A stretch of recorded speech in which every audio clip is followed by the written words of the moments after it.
Semunanyaba kuyambye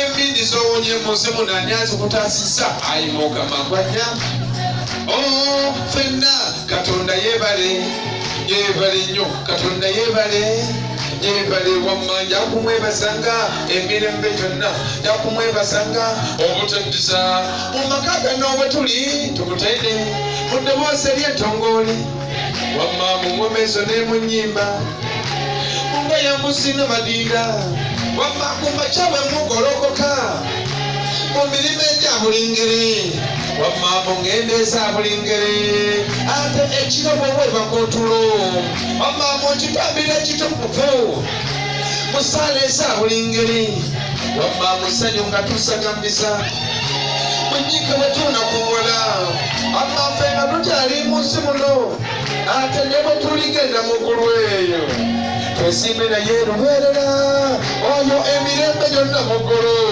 wamma atenderesebwe Omukama atenderesebwe Omukama Katonda w'amagye atenderesebwe Omukama agolomesebwe omutonzi w'eggulu n'ensi gatta engalo okubira Mukama maze beddere bulungi byakukoledde.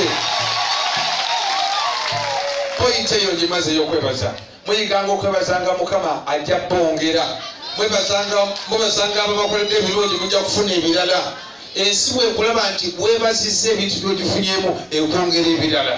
Abasinze okwavuwala be bantu abakodo abakopi abateebaza n'abantu abeekubagiza ekiyitiridde omuntu mbagamba abantu babeekubagiza okwekubagiza yisitepu esembayo ngo nayiga n'obulogo naye abantu abasanyufu abeebaza Mukama abongera bongezi. Poyinti ey'okubiri njagala okwogerako nga sinaba kwogera ku makulu agali mu kusabira abagenzi. Nasuula ekintu nti buli muntu atondebwa n'amaanyi nemanya nti omulimu gwange n'omulimu gwo kwe kweyongerako buli kaseera ne weeyubula n'ofuuka ky'osobola okufuuka mu nsi. Abantu mbagamba eno ensi Bayibuli etugamba nti eggulu lya Mukama, eno ensi Mukama yagiwa abaana b'abantu bagirye. Eno ensi yiyo naga nti luli abantu tewali kikulobera kuvuga mmotoka nga gyenvuga wali, tewali kikulemesa kuzimba maka gano.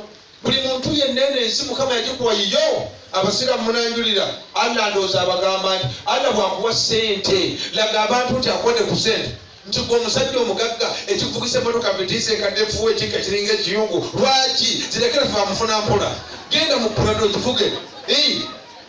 Kugamba eno ensi buli muntu yenna you are here to manifest your greatness. Abatasoma ku mamwawo you are here to manifest your greatness. You are here to become the best version of yourself.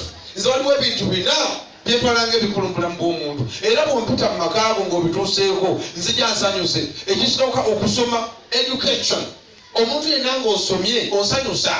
Then ekyokubiri is marriage, omuntu yenna ng'owasizza oba ng'ofumbiddwa oba nga bakuwasizza, ekyo nakyo bw'ompita nsanyuka. Then ekyokusatu family, ng'ozadde abaana, ekyo nakyo bw'ompita ng'ozadde abaana nti omwana wange ngenda kubatiza biki ebyo nabyo nsanyuka. Then ekisembayo ssente z'empagi nnya zenjagala okubagiza bwezifuga ensi. Mulimu education, mulimu marriage, mulimu family, mulimu ne manne. Byebintu byewandibadde onyumirwa. Luli ne badde ngamba abantu tewandituuse kufa nga tokutera ku pasipoti. Gwe notuuka okufa ng'olina ndagamuntu yokka na baptism card. Pasipoti kikwateko tambulako amawanga gendako luddabwa. Eno ensi yiyo Mukama yagikuwa. Kakati njagala basaba nti olugendo luli wakati w'okuzaalibwako n'okufaako mulukozesa bulungi.